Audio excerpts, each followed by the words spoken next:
ایمان کی وہ سطح نہیں ہے جو کھڑا کر دے حکم کر. نماز کا کس کو نہیں پتا کہ فرض ہے؟ کیوں نہیں پڑھتے؟ ایمان کا سرمایہ تھوڑا ہو گیا ہے. پردے کا کس کو نہیں پتا کہ مسلمان عورت کے لیے پردہ فرض ہے، عین ہے، کیوں نہیں پردہ ہو رہا؟ سرمایہ کوئی نہیں، پیسے کوئی نہیں، اور پیسے سے چیز خریدی جاتی ہے، ایمان سے چیز خریدی جاتی ہے، اطاعت ایمان سے آتی ہے. کیوں پردہ اٹھ گیا؟ ایمان کی حرارت. ایک عورت جب 5 ہجری میں پردے کا حکم آیا تو رات کو حکم آیا، کسی کو پتہ چلا کسی کو نہیں چلا. فجر کی نماز میں عورتیں بھی آتی تھی مسجد میں، ایک الگ جگہ بنی تھی. جب ایک خاتون آئی، دیکھا تو ساری عورتیں پردے میں چادروں میں چھپی. تو تمہیں کیا ہوا؟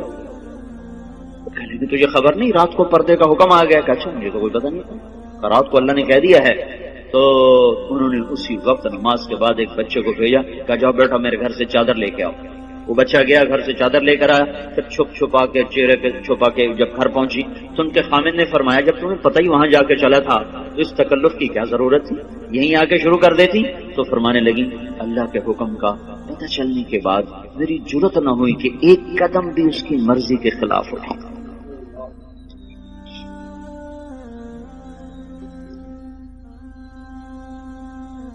اب چونکہ ایمان کی حرارت ہے نہیں، ایمان کی طاقت کمزور ہو چکی ہے، تو ہیلے بہانے اور لچر عذر. حضرت فاطمہ رضی اللہ تعالیٰ عنہ کا انتقال ہونے لگا تو اپنی خادمہ سے کہا، حضرت علی موقع پر موجود نہیں، کہا کہ غسل کا پانی رکھا. انہوں نے پانی رکھا، انہوں نے غسل فرمایا کہ میرا فلان جوڑا نکالا. کا چارپائی میری بیچ میں تھا، انہوں نے کمرے کے بیچ میں چارپائی کر دی. ایسے لیٹی، قبلے کی طرف منہ کر کے کہنے لگی میں مرنے لگی ہوں، علی سے کہنا میرا غسل ہو چکا ہے، میرا کوئی کندھا بھی نہ ننگا کرے، میرا کوئی نہ سطر کھولے، میں نہا چکی ہوں، میرا غسل ہو چکا. ان کو مرنے کے بعد بھی یہ فکر ہے کہ میرا کندھا ننگا نہ ہو. آج کے لباس نہیں دیکھتے ہو، ساری کمر ننگی ہو رہی ہے، سارے بازو ننگے ہو رہے ہیں. یہ مغرب کی بیٹیاں بن کے عزت پانا چاہتی ہیں. مغرب کی عورت نے آزاد ہو کر بڑا دکھ پایا ہے، مجھے میرے رب کی قسم. اس کی آزادی نہیں، ہلاکت ہے، ہلاکت. میں آپ کو چھپاؤ، جتنا چھپو گی اتنا اللہ کے ہاں روشن ہو جاؤ گی، جتنا ظاہر ہوگی اتنا اللہ کی نظر میں ذلیل ہو جاؤ گی. یہ تو پاگلوں کا جہان ہے، پاگلوں کے پیچھے چل پڑو گے. ہماری مائیں وہ ہیں جنہوں نے موت کے بعد بھی کہا میرا سطر نہ کھولے، کوئی میرا کندھا بھی نہ دیکھے. حضرت علی تشریف لائے تو انتقال ہو چکا تھا. تو خادمہ نے کہا کہ یہ فرما کر گئی ہیں. فرمایا ایسا ہی ہوگا، ایسا ہی ہوگا. اسی طرح جنازہ اٹھایا گیا. اور پھر اس سے کچھ دن پہلے کی بات ہے، اسما بنت امیس سے کہنے لگی میری میت کا کوئی ایسا انتظام کرو کہ کسی کو پتہ بھی نہ چلے میرا قد کیسا، میرا جسم کیسا. تو انہوں نے کہا میں نے حبشہ کی ہجرت کی تھی تو وہاں عورت کو دفن کرنے کے لیے، عورت کی میت اٹھانے کے لیے ہوتا ہے کہ وہ چارپائی کے اوپر ایسے وہ لکڑیاں جو لچکدار ہوتی وہ اس طرح پھنسا دیتے ہیں، اس کے اوپر چادر ڈال دیتے ہیں تو اس سے وہ سارا وجود اندر چھپ جاتا ہے، پتہ ہی نہیں چلتا قد کیا ہے، موٹائی کیا ہے اور چھوٹائی کیا ہے. کہ بس میرے ساتھ بھی ایسا ہی کرنا.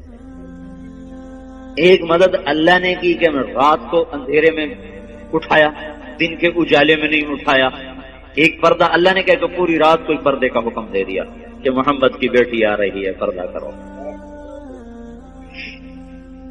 دوسرا کام اسما بنت امیس سے کروایا، انہوں نے اوپر لگا دی. وہ دستور آج بھی عرب میں چلا آ رہا. حضرت فاطمہ سے یہ شروع ہوا، اس سے پہلے نہیں تھا. یہ جو جنازہ اٹھتا ہے آپ لوگ دیکھو، حرم میں جو جنازہ ابھرا ہوتا ہے وہ خاتون کا ہوتا ہے، اس کے اوپر انہوں نے کور لگایا ہوتا ہے. دیکھنا جو لوگ جاتے ہیں حج پہ، وہ میں تو کئی سال سے جا رہا ہوں، کر یہ پڑھا بھی تھا، وہ دیکھا بھی ہے کہ جب خاتون کا جو جنازہ ہوتا ہے ویسے ابھرا ہوتا ہے، اور جو مردوں کا جنازہ ہوتا ہے ویسے سیدھا ہوتا ہے. وہ ایسے اونچا کیا ہوتا ہے تاکہ یہ عورت کس قد و قامت میں ہے وہ بھی پتہ نہ چلے. اسلام ایسے حیاؤں والا طریقہ زندگی بتاتا ہے کہ ہماری عورت کا مرنے کے بعد بھی پردہ ہے. یہ زندہ ہو کے باہر نکل رہی ہیں، کون ان کو سمجھائے.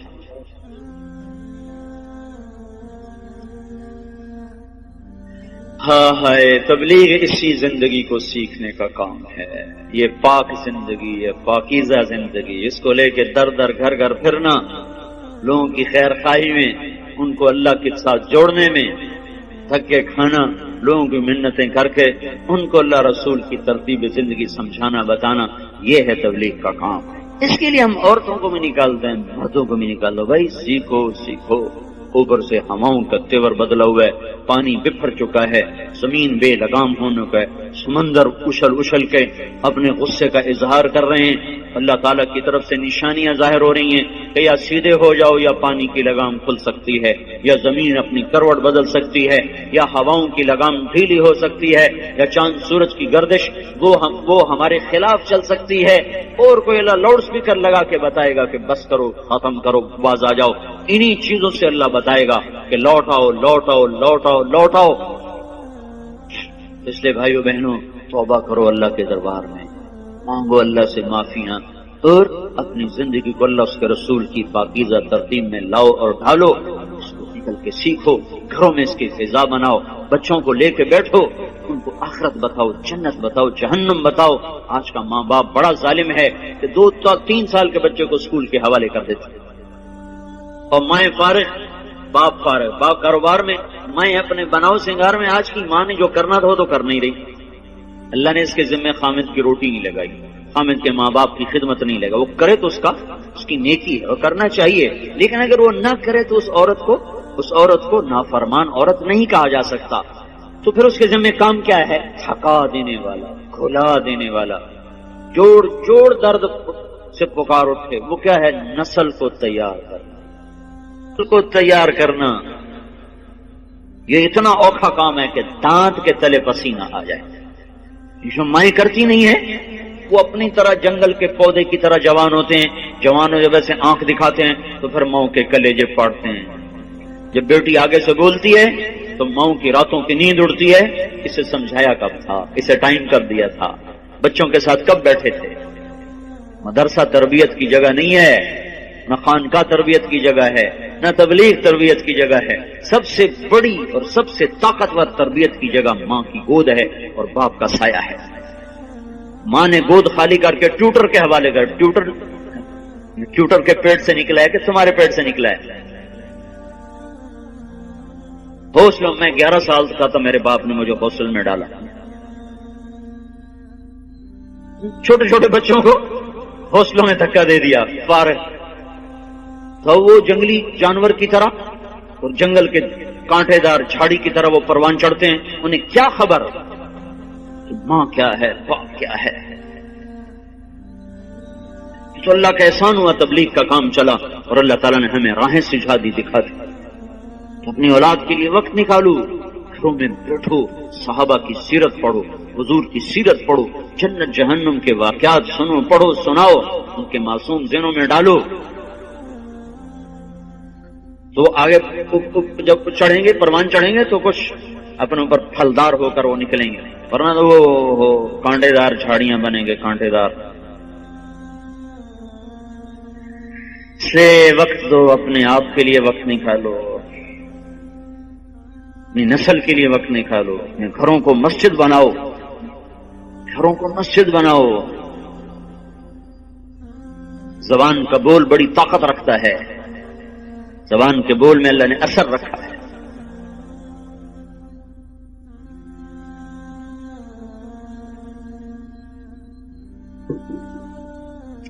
عیسائیوں نے حملہ کیا، مسلمان بادشاہ نے لشکر بھیجا، خبر آئی شکست ہو گئی، تو ملکہ نے کہا یہ خبر غلط ہے۔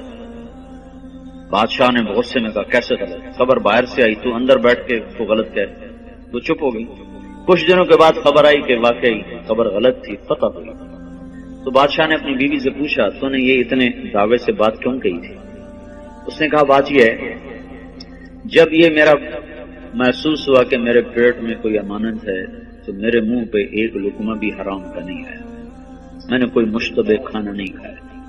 کہ جب یہ پیدا ہوا، یہ کون سنا رہی؟ کوئی کسی مولوی کی بیوی نہیں، بادشاہ کی بیوی کا سنا رہا۔